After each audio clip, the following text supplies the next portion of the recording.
अब हकीकत ये भी है कि रातों रात जो है हर मसले का हल नहीं होगा।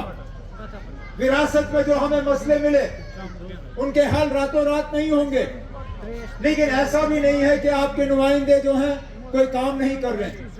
कोई दिन ऐसा नहीं है जहां मेरे ऑनरेबल एमएलए जो यहाँ बैठे हैं, चाहे उनका इलाका संग्रामा हो, चाहे पटन हो, चाहे बारामूला हो, चाहे बीरू हो, चाहे उड़ी हो, एक दिन ऐसा नहीं है जबकि ऑनरेबल एमएलए किसी न किसी प्रोजेक्ट के जरिए, किसी न किसी काम के जरिए, किसी न किसी लोगों की डिमांड के जरिए अपने इलाके में घूम फिर ना रहे हैं।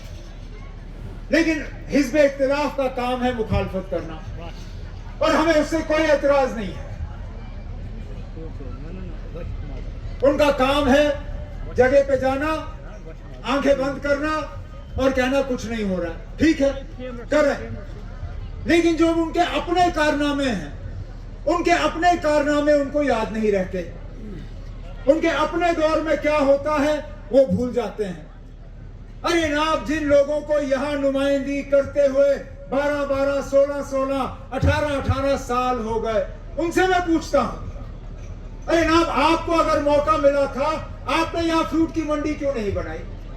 आपके पास भी हुकूमत थी, आपकी गाड़ी पे भी 2 झंडे लगे हुए थे, आपका भी सेक्रेटेरिएट में दफ्तर था, आपको भी लोगों ने मौका दिया।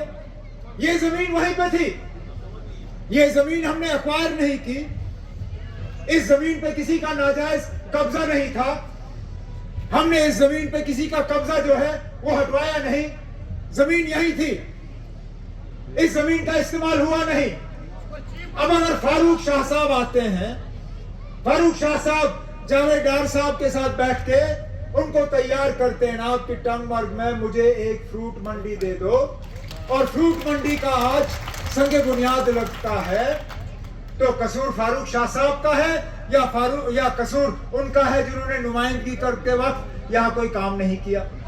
हिज़्ब इख्तिलाफ और ये बाकी लोग जो हैं बिजली की कीमत बढ़ाने पे आज हमें निशाना बना रहे। ठीक है, उनका कहना गलत नहीं है, हमने बिजली की कीमत बढ़ाई, मैं मानता हूं, हमने कोई खुशी में नहीं बनाई, मजबूरन हमें ये काम करना पड़ा। लेकिन जब हम देखते हैं कि हमने कितना किया और जब इनकी हुकूमत थी इन्होंने क्या किया, जमीन आसमान का फर्क। बिजली के रेट जो हैं 4 साल के बाद बढ़े। इन 4 सालों में मुल्क भर में जो महंगाई बढ़ी है, अगर आप देखें मुल्क में महंगाई जो है लगभग 19 या 20% बढ़ी है। जब इन लोगों की हुकूमत थी, जब इनको बिजली के रेट बढ़ाने थे, 4 साल पहले बढ़े 15% बढ़े।